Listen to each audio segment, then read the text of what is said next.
Hello, good morning guys. Mga guys ni Kid.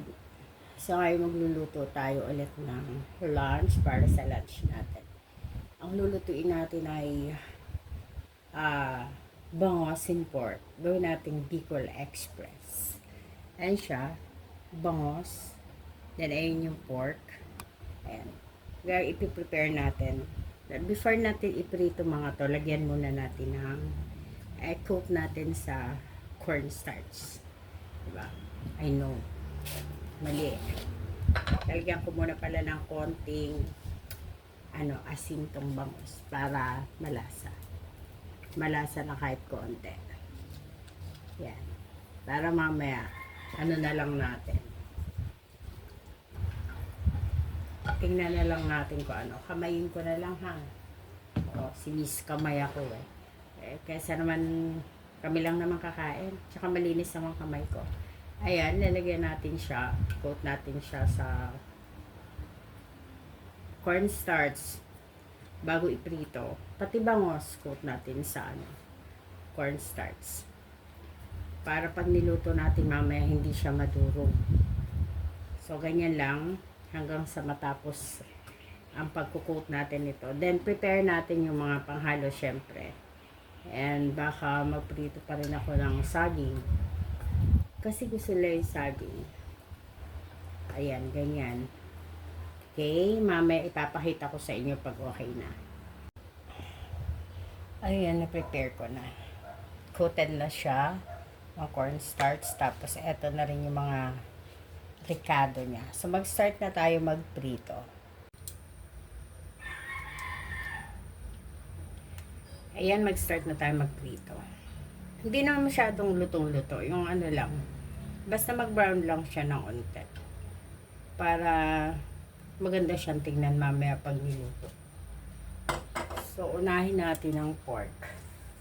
Pork na sana hindi matalsik. Diba? Lagi na lang silang matalsik. So, ayan. Lagay natin ang ating pork. Coated siya ng cornstarch para hindi siya masyadong matalsik pag niluto. Gano'n naman talaga eh. Kahit sa isda, diba? Yung bangus, napakatalsik luto. Kaya ayoko talaga nagpiprito niyan. Pero pag coated siya ng cornstarch, mas madali siyang iprito. Hindi siya matalsik. Ayan. Lahatin natin tong mga pork na to. Medyo pa-brownin lang natin. Ay, nahulog. Nahulog. Ayan, nahulog siya. Kaya mas gusto ko talagang kamay. Ayan, lalagay pa natin syempre. Sayang. Ayan, hintayin natin siya medyo mag-brown. Then, isusunod natin ang fish. Baliktad na natin siya. Ayan, diba? Medyo brown siya. Maganda siyang tingnan. Pero hindi pa siya talaga yung lutong-luto. Pina-brown lang natin ang ulit. Niluluto pa rin naman mamaya. Pag ginataan ko na siya. Kaya, isusunod natin yung fish. Naluto na ang ating pork. Ayan. Nanggal ko na. Then, nakasalang ang ating fish. Ayan. Fish na kahit nakakoat sa cornstarch, matalsik pa rin. Ay, nako. Ayan siya. Baliktarin natin. Nakalayo-layo tayong unti kasi ang talsik talaga. Naku, nakakaloka talaga prituhin ng bangus. Ayan. Pero nalilesen talaga ang talsik pag may ganyan. May cornstarch. Yan siya. Then, mamaya susunod natin ang pagluto kung paano siya gawing bangos and pork express. Luto time. Start na tayo ganito. Gisa. Gigisa pa rin natin ha. Yan, gisa. Mamaya pa tayo maglalagay ng ating gata. Pero unti lang. Kasi ginisa na siya. Ibig sabihin na nantika na siya. Pag nilagyan pa natin napakaraming gata, ay nako, ang high blood. Ay, nako. Medyo masama ang pakiramdam ni Mommy Kid. Papansin nyo siguro sa boses ko. Ayan. Medyo sinisipon tayo ng unti. Yan, pansin nyo ba pag ganitong, pag weekdays, wala akong kasama sa bahay. Isa lang talaga ako. Kaya nakakapag-video ako. Hindi ako nahihiya. Pag nandiyan sila, nahiya ako. Binibisit nila ako. Kahit lalo na si Kid na ko, pang-asar sa akin pag nag-video. Kaya pag ganyan weekdays, ako lang, nasa school sila. Uwi sila mamaya pa. Pag gabi pa uuwi, gano'n. So mag-isa lang talaga ako maghapon. Kaya wala akong magawa sa buhay, kundi mommy duties. Katulungan pe, gano'n. Taga-linis, taga-luto, taga-laba, lahat na. Wala nang hahanapin pa. Diba? So, ganyan. Para ang bango-bango ng amoy. And syempre, ang ganda-ganda niyang tingnan. Pag niluluto magandang tingnan, mabango raw. Masarap daw yan. Charot. Ayan. So, unahin natin syempre ilagay ang ating pork. Kasi hindi pa siya luto. Matigas pa siya. So, para mapalambot ng unti, ilagay natin ang ating pork. Yan.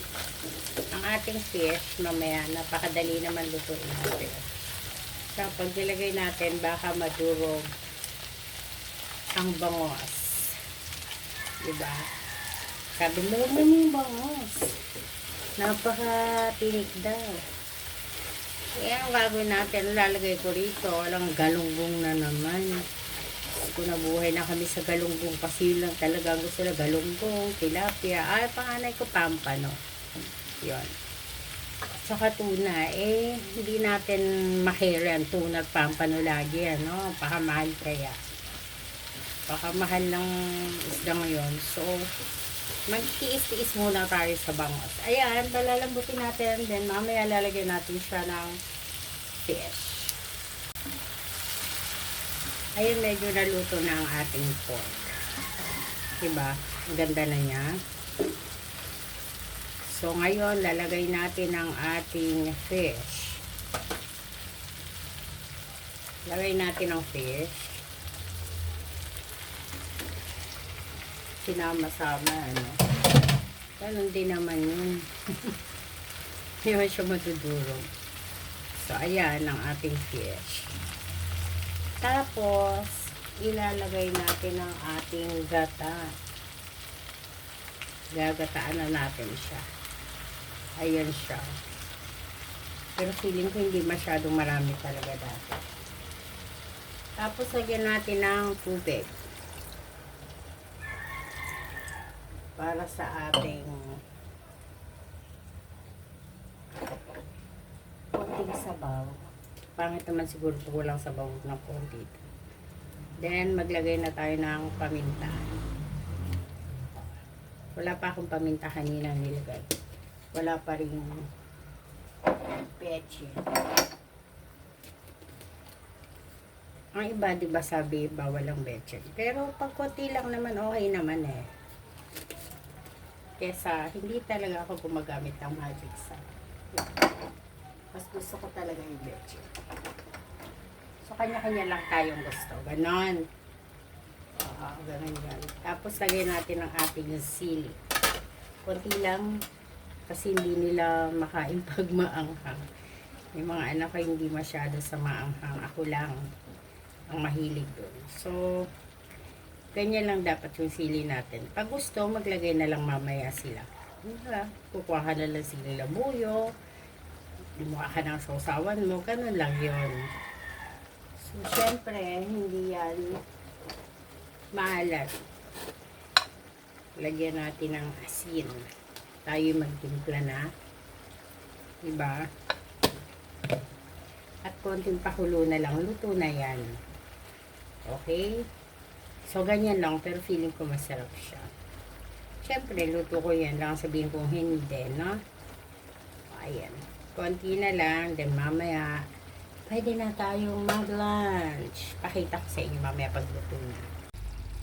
Okay, luto na ang ating pork and bangus express na aking lutong chamba, pero masarap in fairness. Naman ako mahilig ako chumambe.